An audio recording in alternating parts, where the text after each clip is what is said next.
YouTube. Thanks for tuning in. In this video, I wanted to talk about what it's like to tour on this bike long distance, this Yamaha Tracer. I've owned this bike several months now and have almost 3,700 miles on it. I've done several long day trips on it. Did one that was like 700 miles, a couple around 600, and one around 250, something like that. So I've done probably about 4 long trips, and then of course just cruising around town, taking it places. So I have some experience on it, and I've discovered that there's some quirks to this bike. Some things I like, some things I don't like, and I wanted to tell you about it. And in the end of this video, I'll tell you whether I would buy this bike again or get something else, or am I ready to trade up. Also, one side note, I am using a brand new camera and a brand new mic today. It's the DJI Osmo Action 5 and the DJI Mic Mini. So this is my first time using this setup. So if the video or audio is somewhat messed up, I'm sorry, I apologize. I will correct it, but this video is also going to give me a little test of what it's like. All that said, let's get into the video. And in no particular order, I'll tell you the things that I don't like about this bike first. First and foremost, what bothers me the most is the throttle and the way it delivers power. First of all, it's very jerky in the on-off, especially in the low gears. Not so much in 5th and 6th, but 1st, 2nd, 3rd, it's very, very jerky on-off. The second thing is the infamous second gear on these Yamaha triples, right? I'm sure you've all heard the lag in power up until about 6,000, and all of a sudden the rush of power that kicks in. Yeah, it's true. This one has it too. Not just the MT-09 or the XSR, this one has it too. So what can you do to fix it? Easy. Get the ECU tuned, get it flashed, maybe get an exhaust. I'm not sure if I'm going to get an exhaust. I think it's fine for me. I don't know if I want to spend $1,100 for an exhaust and $300 or whatever it is to get it tuned, just to fix the throttle that annoys me. So I might just do the ECU flash. Side note, there is a recall on this bike for the throttle position sensor. Oh, don't pull out in front of me. Thank you very much. Anyway, there's a recall for the throttle position sensor. My bike doesn't have an issue. I've heard some people did, where the bike would just like randomly stall out and stuff. What the fuck, man? Anyway, mine doesn't do that. But I heard some people had like issues with their bike stalling or whatever, or dying out, something like that. Mine doesn't do it, but I'm gonna get it recalled anyway. So that's number one. Number two is the wind buffeting. This windshield, if it was just maybe an inch or two taller, it would not cause wind buffeting, but up on the highway above, say, 80 miles an hour, it does cause some wind buffeting. So I'm gonna probably replace this windscreen and just get a little bit taller one, and that will solve that problem. Another issue I don't like about this bike is the fuel economy. If you're just cruising around these back roads, let's say you're going, 45, 55, 60 miles an hour, you're 6th gear, and you're cruising around on those back country roads, this bike gets probably, 55, 57 miles to the gallon, and your range will be somewhere close to 200 miles before your fuel light comes on. But if you're running the interstate, let's say the speed limit's 70 and you're running 80 or even higher, or you're in the mountains and you're in 2nd gear and you're thrashing this bike, your fuel economy is in the mid to upper 30s, a good 20 miles per gallon less, which means your fuel light is going to come on around 130 miles for the tank, somewhere in that ballpark. So for a sport touring bike, the fuel economy on this thing is shit, unless you're going slower and you're in higher gears. But overall, it's not that great. So about every 2 hours or 130 miles, give or take, you're going to stop for gas. Now some people say, well, yeah, but aren't you ready for a break after about 130 miles? Yeah, you are. The only issue with that is this. Sometimes, I'll give you an example. Let's say you want to go from here to, let's say, the Tail of the Dragon, okay? So the Tail of the Dragon is about 370 miles, something like that. So what happens is you'll leave this area, which is Raleigh, North Carolina. You'll leave Raleigh area and you'll go west and you'll go to about Statesville, North Carolina, somewhere in that bar park. And you're gonna stop for gas. And then you're gonna keep going and you're gonna get just past Asheville, and you're close enough to the Dragon that you don't need a tank of gas. But what happens is, by the time you get to the tail of the Dragon, you'll be at about 80, 90 miles, maybe 100 on the tank. Now you're out there in Timbuktu nowhere, and you're close to the fuel light coming on, right? So now you're gonna have to find a gas station somewhere out there in the sticks. And you're relying on the fact that that little mom and pop gas station they got out there, A, is open, 2, they got gas, and 3, that everything works.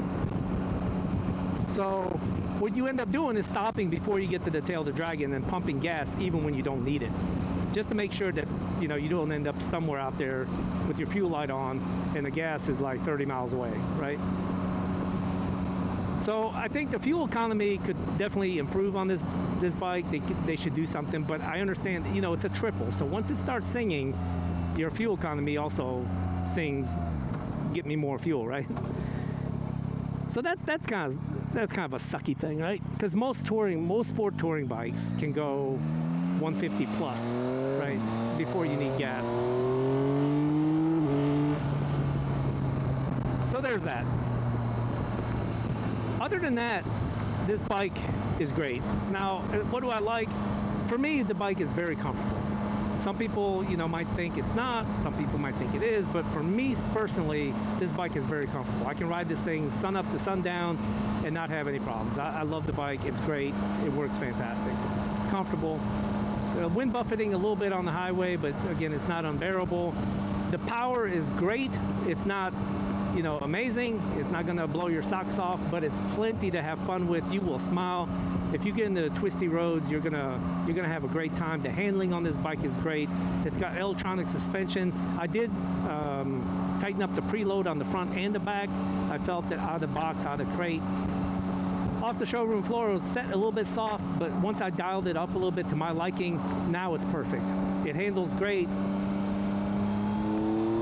And it's got plenty of power to have a great time with. Is it a Multistrada? Is it a S1000XR? No, it's not. But do you really need that much? No. It's nice to have and it's fun, right? But you don't need it. This bike does just fine. It's plenty of power to have a great time with. It really is. Do I wish it had a little bit more? I think if it had maybe, it's got 117. I think if it had, like, say, 140, I'd be fine.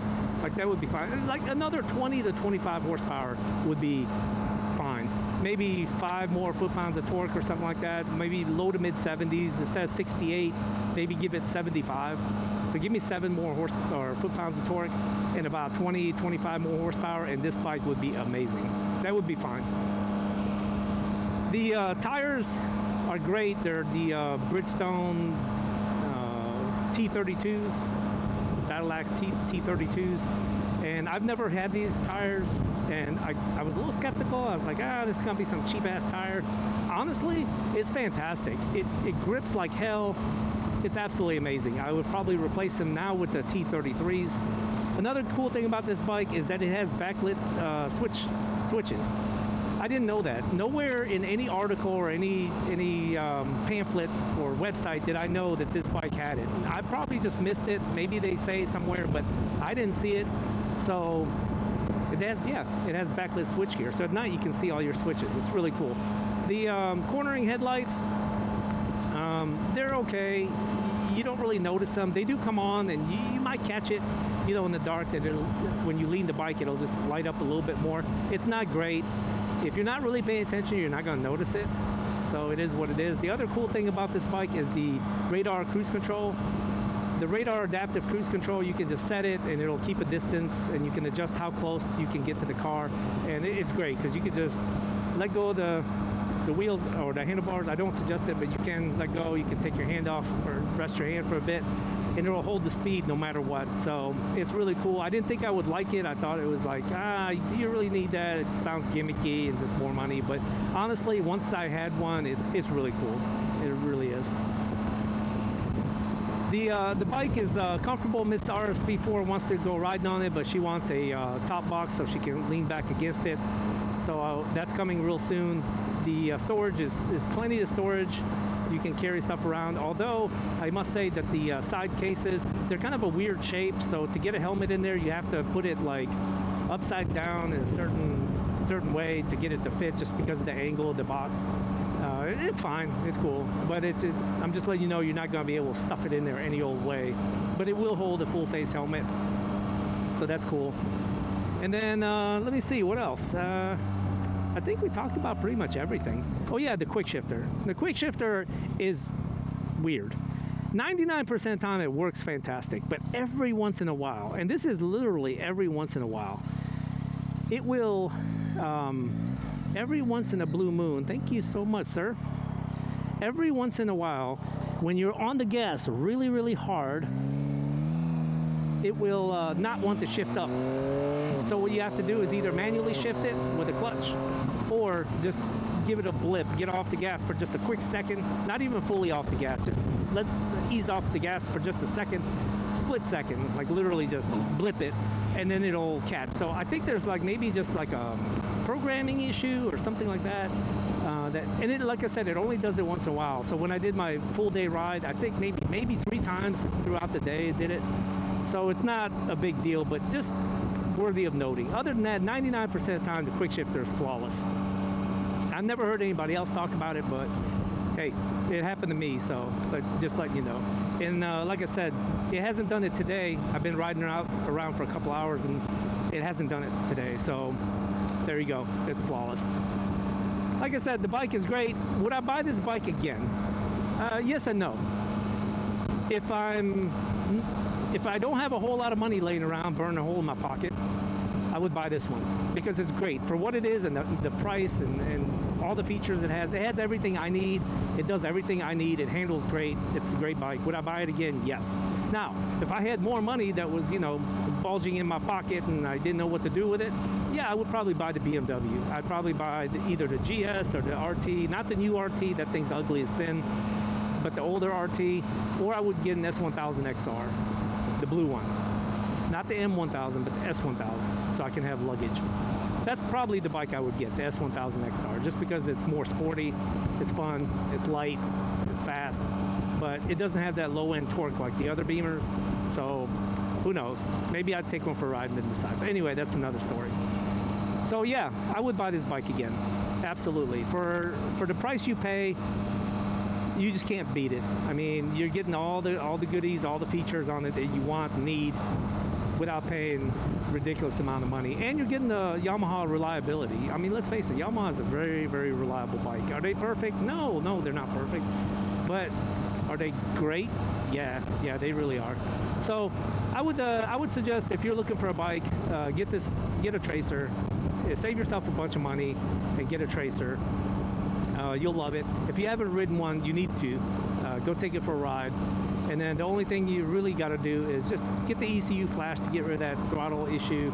Get you a new windscreen. If this one doesn't bother you, leave it, but I would get a new windscreen.